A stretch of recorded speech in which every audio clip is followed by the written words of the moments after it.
Welcome to Tony's Backstage Pass. This is a behind the scenes of the music industry where Tony strips back the curtain and shows you what really goes on. So tune in and tune up. It's gonna be a wild ride. On this episode of Tony's Backstage Pass, what I love the most about the music industry are the relationships that you get to build. When you work at these companies and you're on tour and you're in these band situations and everything, it doesn't matter that you were on one tour with them or you worked with them over here. You always have that bond, and no matter where you are, you could call upon a friend and they're right there for you. This is what the music industry is all about. So when we were in Tampa, Florida, I had a film crew. I called my buddy over at Dean Guitars and said, hey, why don't we come over and shoot your custom shop? Tell us what you got going on. And he's like, yes, yes, and yes. So that's exactly what we did. We went over to Armadillo Enterprises, who owns Dean Guitars and the custom shop and everything in Tampa, Florida. So I'm pleased to introduce you to my buddy Pat at Dean Guitars.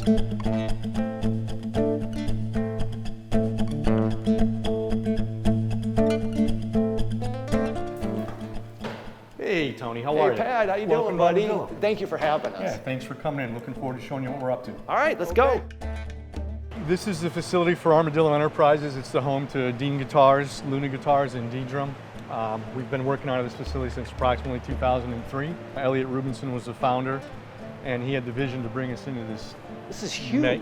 Magnificent facility. Yeah, this is unbelievable. It's air conditioned, which is super important in Florida, and also in guitars in general. You know, we've got a very stable climate in here year round. For people who don't know, you have a full-fledged custom shop right Correct. here. Yeah. Everything made in the USA. Yep, this is the home of the Dean USA Custom Shop. I'm so looking forward to this. Yeah, so let's head back into the wood shop. Okay. So this is where it all starts. First, when the wood comes in, it goes into the drying room to get the humidity control, and then we put it here for pre-staging. These are mostly mahogany body blanks. Then we come in here and we've got the team in the wood shop, Dan, Jeff, and Sam. If a customer dreams it up and we're able to do it, we generally are able to kind of get with the team and say, yeah, that's possible, or there are times when we have certain parameters we're not able to kind of do, but we're usually able to find an equitable solution for everybody. That's cool. So you're building somebody's dream. Yeah, Their dream yeah. guitar. Every day these guys get to come in and do that. That's cool. And it starts with selecting woods, selecting neck shapes, obviously the specific guitar that the customer wants, and then from there, the sky's the limit. Wow. Yeah. That is cool. So we keep a kind of a selection of our custom woods. Generally, everything that's in here has already been selected for a product, and it's just kind of in here either aging, acclimatizing, or getting ready to be picked and shaped. And then custom inlays too? Yep. People can send you a picture and then you can make it into a... That's correct. That's what being a custom shop is all about. Trying These to guys meet the are needs of your craftsmen. customers. So this is where we do some of the custom work for artists, especially inlays, but this is this is the blank for the Dean D-Major bass. Oh, wow. David Vincent with I Am Morbid. This is one of our longest standing artist models. Dave was just here a week ago. Oh. And really, really good guy. Been a friend of the company for forever. Actually a really key part of what we do on the R&D side. And that's how it starts. Yeah, with yeah. a block of wood, and then you're going to create an amazing instrument from that. Yep. Coming to a stage near you soon. Yeah. So is that common with a lot of artists at Dean? I think it's just completely dependent on the artist. Some artists have come to us with specific ideas. Some of us have had our guitars and they say they're very happy with it how it is. I think once they're able to come in here and see what we can do, I think they all start to their creative juices get going. Correct. But yeah, that's where it starts. That's awesome. Okay. So as you can see, some of these have some extensive tape prep that we have to do. Okay. Like this. Wow. So that's just the tape prep. Yeah, they're going to get ready to do the. They're actually going to get ready to do the seal coat before we put color on them. Yeah. So again, it's all done by hand. Everything in our finishing. There's no robotic buffing machines. There's no automation. It's old school. So when guitar you say building. custom shop, I mean you're getting a hand-built guitar. Yeah. I mean, these are amazing. Yeah, this is a great example. So these have already had the stain applied. Wow. It's going to be a faded blue denim finish. That's cool. So let's sneak around and we can get a peek inside the paint booth.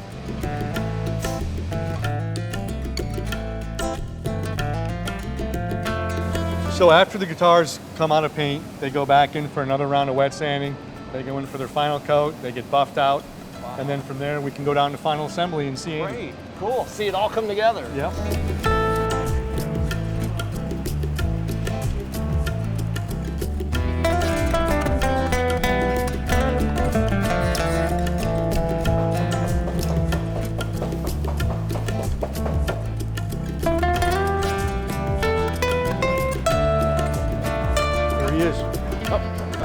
Coming in. There you go.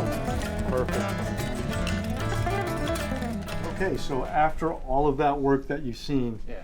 everything ends up here with Andy doing final assembly. Andy's our master. This one guy? One guy. He's one of the best I've ever seen in this genre, and so we're lucky to have him. That's great. Thanks, man. Yeah. Appreciate that. That's awesome. That's So when an artist says, hey, I want this and this, and it goes through all the other process, by the time you see it, you're the last guy that makes the magic happen, Yeah, so to basically, speak, right? wood shop builds it, and then paint shop paints it, and I take it from there to stage ready, basically. So you're putting the tuners on, the pickups, you're Fret wiring level, on, fret level, dress, set up and fretboard everything. treatment, Yep. electronics. Yep, from soup to nuts. Yeah, everything. So that way, like, we have a specific sheet for each artist, so we know exactly what their preferences are. Oh, so he can wow. call up an artist sheet, you can see what their preferences are. Their gauge of string Yeah. and all that kind of stuff. So though in Wow. some senses, those guitars are a little easier than the consumer ones because they're more predictable. You're doing them from time to time. Whereas when we get a complete bespoke guitar, you know, there are some complicated builds that we've done. I can see that because you have like Kerry King, for instance. Yeah. You're going to make sure when you sing Kerry intricate. King his guitar, you know what I mean. He pulls it out of that case. You want him to be like, oh, wow, you know. Yeah, and timely because I think his tour started 2 nights ago in Chicago, and we're here in Rave Things. And Chris Cannella, who you'll be talking with later today, he's out at the concerts in Daytona as at I heard Rockville. that. Yep. Excellent. Well, thank you so much. We'll let you get It's back a pleasure to to it. meet you. You as Thank well. you. So, for the customers that want, true bespoke experience, we actually can wind pickups to specification. Oh, you guys do? Yeah, that? we've been DMT, Dean Magnetic Technologies, has been around, I believe, since 2006. We started doing it. A lot of artists, Leslie West, Mountain of Tone, specifically, has been our best-selling pickup for a long time.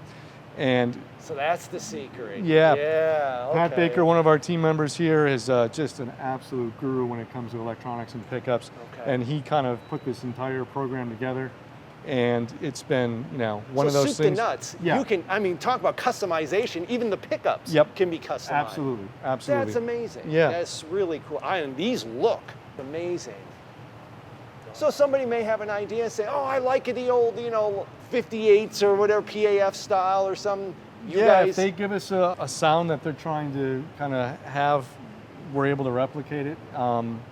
Magnets, aging. We actually do a lot of a lot of our own unique ones. Mm-hmm. That's where someone like Pat is so important to the team because he's got an amazing set of ears, an amazing set of hands. He's a wonderful player. Yeah. And he just knows electronics. He knows pickups. He understands So magnets. you probably already make something that somebody would go, oh, I Correct. want this. Oh, I got it. Yeah. Boom.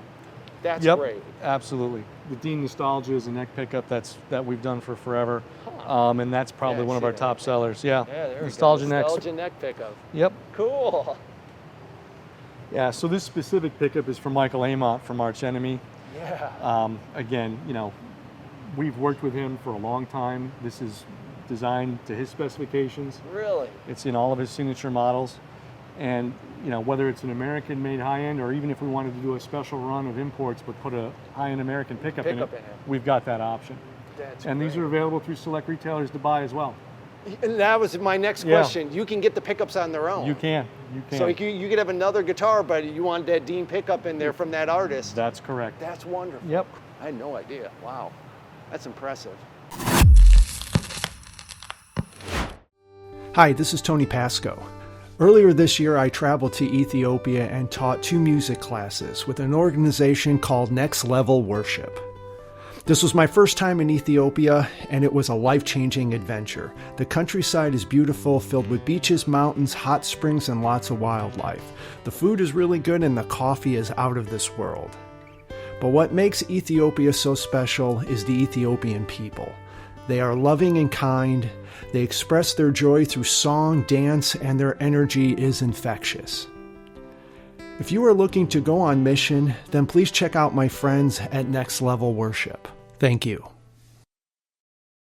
This week, we're going out into villages telling children about Jesus. It's an awesome time, and the donors, the ones who prayed for us, we thank God for you. We couldn't do this without you. So our team and our students here at our mega intensive school have something to say to you right now. Using all the glass of water, keeping all the liquor away from me, 'cause I can see myself start falling. So please, Lord,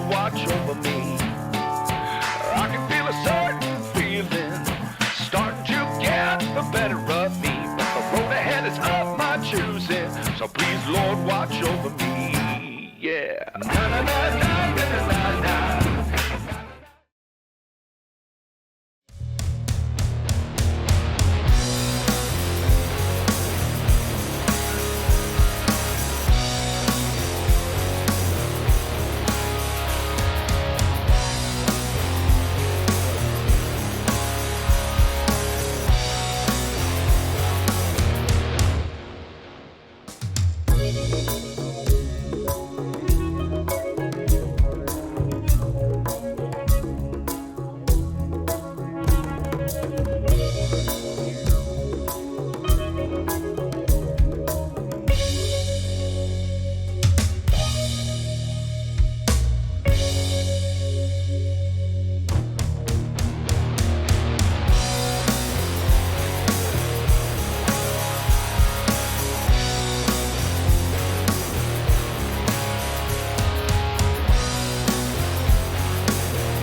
Tony, one of the other things that we've got going on under Armadillo is the Ddrum brand. And over the last couple of years, we've kind of re-energized the brand into the electronic space where it was originally kind of famous. When Elliot bought Ddrum, it was specifically an electronic drum brand.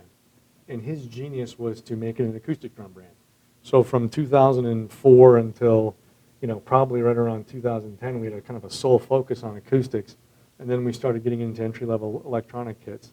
And over the last 2 years, we've really put a lot of R&D energy into getting back onto the electronic space. So the Neo is a percussion pad that came out that's cool. a couple of years ago. And then before that, we got back in with the E-Flex. And new for this year, we've got 2 new Bluetooth kits featuring the E-Flex technology that are coming to the market. And this has been a really good growth area for Ddrum. Oh. So the Ddrum 5 brain is going to allow us to sell a single individual brain. It's going to allow us to partner the brain with our world-renowned triggers. And then we can also do our hybrid drum set, which is an acoustic kit that has built-in triggers. Well, it'll now ship with a brain, so you have the best of both worlds out of the box. Yeah, because a lot of bands, they're going silent on Yep. stage now. So this is, in churches and stuff like that, I can see this, people just... Yeah, this has been out for a couple of years, and This this is is doing great. This yeah. has been out for, I think, Because you can 2.5 add years. this to an acoustic kit. Correct. It just know, gives you hit another palette as a samples drummer to have samples going on Yeah. or anything of that nature. So this is Eric Stewart, Tony, our vice president. Nice to meet you. Eric's been with us since 2009. Okay. 8. I'll go with 8. Take it. You might be right this I time. could be right. And then we're walking our way into the world of Luna, Nice. which is the 3rd brand under Armadillo. Okay. So this is the world of Luna, guys, and I'll let Eric kind of give you a brief overview because the brand is fundamentally different from Dean in every way, shape, and form. Yeah, I mean, absolutely. The brand started, our big push was back in 2005 when we got on American Idol. Oh, And we had nice. we supplied all the acoustics and the electric guitars for that, and Okay. it really put us on the map at that time. And the whole concept behind it was, for Luna, it was kind of taking off of female, if the female perspective of smaller hands, easier to play. Smaller The- body shapes, more ergonomics. Yeah, the whole deal was to put art on an instrument. You know what I mean? Because guitars, you can speak with music, you can speak with your notes and whatnot, but they're also pieces of art. Yeah. You create art with it; they should look like art too. So that's kind of where we Oh, came they're in. gorgeous. I mean, when we get into the ukulele craze, that's when everything. yeah, even really if you don't started play, taking- I'd put this on my wall. Yeah, I mean, it was coming up with laser etched designs and just really cool stuff that just made it stand out for us. People didn't see this in your standard ukulele or your standard blonde acoustic guitar, or the same thing that people see repeatedly. It gets boring after a while. So that was the whole concept of Luna, was to let it free flow. It's been a huge growth for us over the last decade. Yeah, the marketing term is the Luna Tribe. So you see a lot of tribal motifs, very active on the influencer market. So we encourage Luna artists to send us videos, to send us artwork. Most of the ads that you'll see, these are folks that have sent pictures to us that we've been allowed to use. So as you look at the marketing campaigns on the walls that you're going to see, these are all from influencers and folks that are fans of the brand and members of the Luna Tribe. I mean, just beautiful things like, you know, we'll push it over here to, you know, our Vista series, which we do in our Safari, which is our travel guitars, and we also do it into our full-size acoustics. Has been really, really successful for us. It's art personified. Yeah, we definitely love it. I'm just glad I was in tune. It's the only one that's in tune. Yeah, you picked the right one. There we go. Good job, Tony. Way to be. You got the right one. You know, you can kind of see the progression of the brand. We've gone from, you know, I would say moderate entry level, mid price points to now the brand has grown up and we're doing, you know, we're doing expensive Luna guitars. They're affordable, but they don't look affordable. Correct.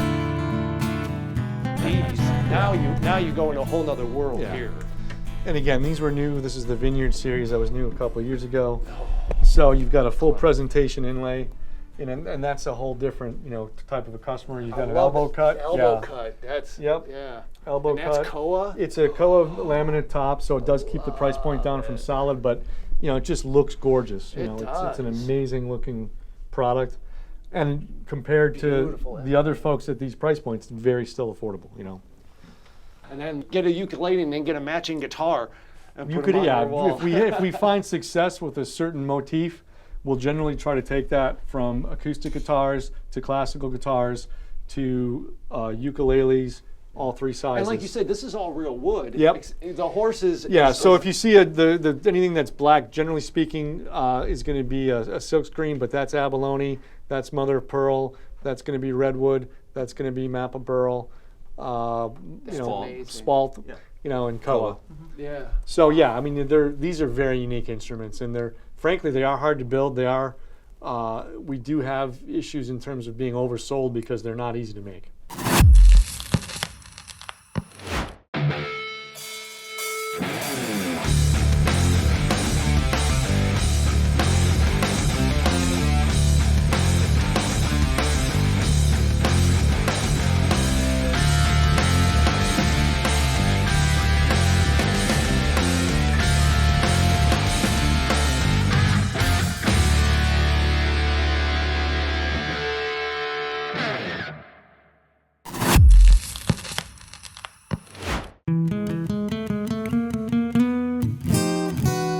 Other cool thing about the Luna brand is it's not just guitars, it's kalimbas, it's cajones, it's we can expand into the percussion line of things.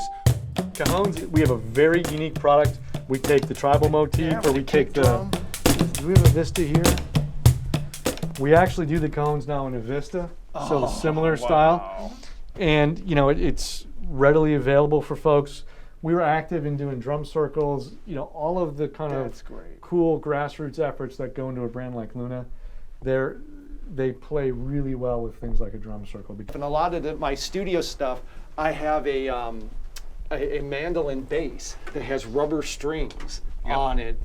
Do you have? You have one? Yeah. Yep. I have one like that, and it sounds like an upright bass it's when you fantastic. record it. It's so cool. It's a great palette for your toolbox. Yeah, Right? yeah. It gives you a different sound. These are the Moonbirds, and again, the Luna is just plays so well in the bluegrass market. Yeah. And again, this is an Six issue where string. we have, you know, we simply have problems with supply on these. That is beautiful. Yep. We work our way down, like this is the meat and potatoes of the line are these, you know, henna-influenced acoustics. Yeah. So it's all laser It is etched. actually engraved. Yeah, it's all laser etched in. Wow. They're really, you know, they have like an open pore finish, so they're very open sounding acoustically. So they have a lot of volume. Is it what tone-wise? Does it change at all with the etching? Does it make it a little more organic? I mean, I'm sure if you measured it, you'd probably see a difference, but to the ear naked, because there's no finish clogging it up, the top can still move. Oh. So you're taking mass off the top. Yeah, so that's you're, what I was saying. You're Maybe technically allowing it to move to more. move a little more. And the cool thing about it is we'll discover things like the first ones that we had were completely clear coated. And they put so much clear coat on it to fill the holes. laser etching that it dulled the sound. dulled So the we said, sound let's off. take that Yeah. off of it, Yeah. and then you get a better sounding instrument. Built-in tuner. Yep. 3-band EQ. Yeah, and these generally are sub $500 guitars. Wow. So you get a lot of bang for your buck. So even doing something, you know, aesthetically pleasing like this is basically an ebony laminate. Wow. You know, a lot of people don't know that ebony, the heart of the wood is white, and this is book matched, as you can see, and it's just a stunning looking product. And the other cool thing, which is unique Luna itself is using bamboo. I think we are right now the only guitar brand out there that's using bamboo, which never is a heard of that. sustainable wood. Yeah. And that's the whole kind of vibe on that is, you know, How's it sound? Does bamboo sound good? let's see if it's in tune. Oh, kind of. I mean, we're looking at a little, you know, 3/4 size guitar. Yeah, I'm really impressed with all the creativity. You guys have not lost the part, like, you know, being in the industry over time, sometimes these things tend to become these commodities and we forget the passion part that there is a kid out there like we were at one time. Like, man, all we wanted to do was play. We didn't know what the industry, what the business model or any of that. Yeah, we saw like, oh, that's cool. I want that. Cool. Or we used to stick it on our pegboard and be like, one day I'm going to have that exactly. guitar. And it doesn't seem like you guys ever got too far from that. You understand that customer. No, because we're is players and we were those kids. I grew up that way. I was like, I want that guitar one day, and I want to see that. And then you can be able to bring that passion here, and to remember that that's still part of your job, the design elements of it. Yeah. Oh, we have to come up with, we have product launches we need to do every year. You get to use your creative because you want to inspire that kid. You want to grab that audience. You want to be like, what do I think was cool? But yet it's tough because you have to stay in tune because things change so fast. Yeah, they do. You know? Especially nowadays. Like, we were bedroom players before anything like that, and now bedroom players are YouTube heroes, and it's just like, holy cow! So you have to be quick. You know, the TikTok and everything else that's going on. But so many companies, it seems like they become about the business of doing business, and they'll lose the passion. They lose the passion. Yeah. Luna's never lost the passion. No, it doesn't seem that way. And thank you for spending so much time. We didn't mean to take up, so much of your time, but I had no idea. I mean, this was an amazing facility and everything. We just wanted to say thanks so much for taking the time and coming here and seeing what we're doing. It was our pleasure.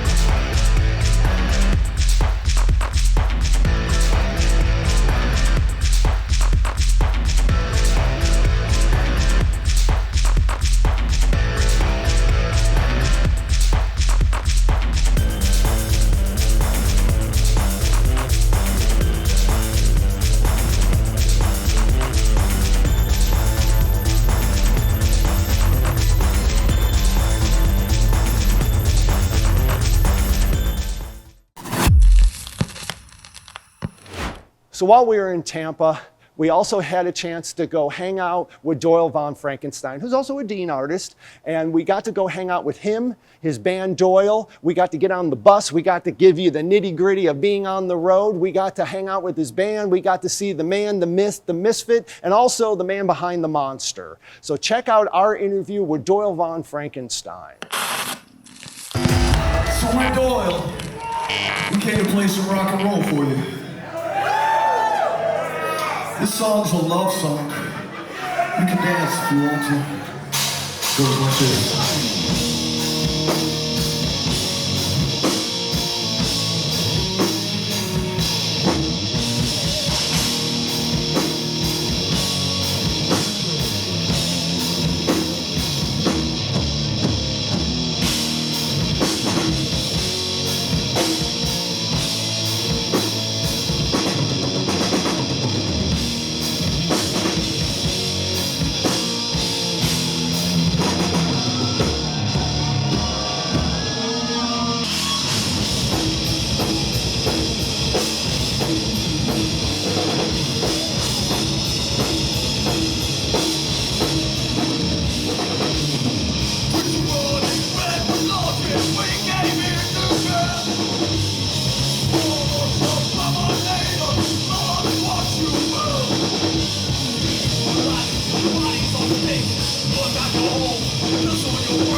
That was an amazing set. What I didn't realize before watching you guys is the interaction between all you guys. You're always looking and back and forth. You guys are so tight and your sound is just huge.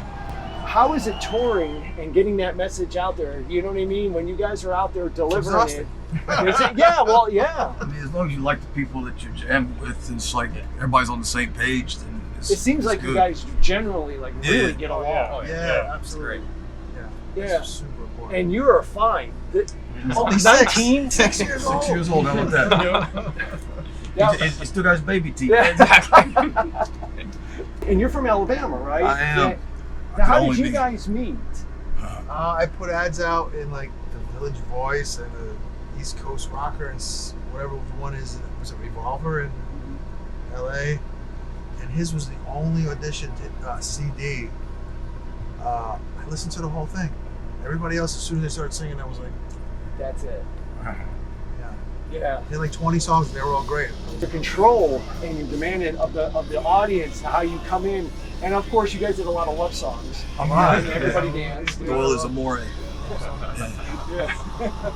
But your range is fantastic. What you put out is very well thought out, obviously. Did this evolve over time? Was that always an idea you had where I want to be different, my music's going to be different, I'm going to look different, my sound is going to be different? To me, that's just, I thought that's how you should do it. That's how you should do it. What I always respected, especially with you, is you are obviously, it's very well thought out. The logos are there, you know what I mean? And a lot of bands, and I've been in bands like this too, where we're all over the freaking place, you know what I mean? And they're like, what kind of band? I don't know. He likes this, we like this, our logo doesn't represent us at all, but you're very much to the point. How important is that for like younger bands coming up? What would be your advice? It's like find out what's unique to you and focus on that. Like strip away all the bullshit. It's like don't worry about trying to be something else. Just because you're you. You know what's good advice? Like what you play. And you write something and you like it. Guess what? It's good. Right. So what did Lemmy say? What, fly your flag up, see who salutes it. Now, what's coming up in the future? Do you have? Because I know you had a record that came out, and we're making new records. You're making a new record. With an S at the end. We got a lot of stuff. It's just like with everything, we don't want to put it out half-assed. We want to really like make sure it's exactly how we want it. So it's like it's always been taking our time with it. We've been touring a lot too, so it's like. Are you trying new music out on the road, or you don't do that? No, I don't want to do that until it's. Yeah. And how's this tour been going? I know you're getting to the end of this tour. Actually, really well, man. You know, we're getting more people finally. Places have been better. It's like some places like get us, and it's like they got like a 2-foot stage, a bingo PA. They don't understand. It's like we want to give people our show, and if we can't give them our show, like have all of our setup and everything, it's like it's not fair to the people that paid to see it. Huge, you know, your tone and your tone, you know, and the drums. I mean, you know what I mean. It's an overall thing because, like I said, coming in, I had like individual questions and everything. But after watching the show, I was like, no, this is a band. Yeah. These are 4 guys that really like each other. Just putting it out, and you don't get that a lot. We did it all ourselves, you know. It's like nobody helped us. Like we had no backing or no kind of like labels or no kind of like nothing. We just like. I mean, we were recording in our underwear. And, you're the label. I mean, you own. Yeah, we you just put it out. self any money. Yeah. And I think it's one of those bands too. You have to see it live to really appreciate it. I don't think I get that now. You know, you can really capture everything about it, like on an album. I mean, albums are great, but it's like I think you have to see it to really get it. Drum solo. We did. That was a good drum solo. Oh my God! Did you see? I don't know if you caught the little girl in the front. She was just like she's watching John Bonham for the first time. I'm like, and I was thinking of you. I'm like, man, he's got a chance with this one over here. Man. If he, you know. That's my favorite part every night.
can't think that fast. Yeah. It's like watching one of them shredders. I'm like, how does their mind go that fast? Yeah.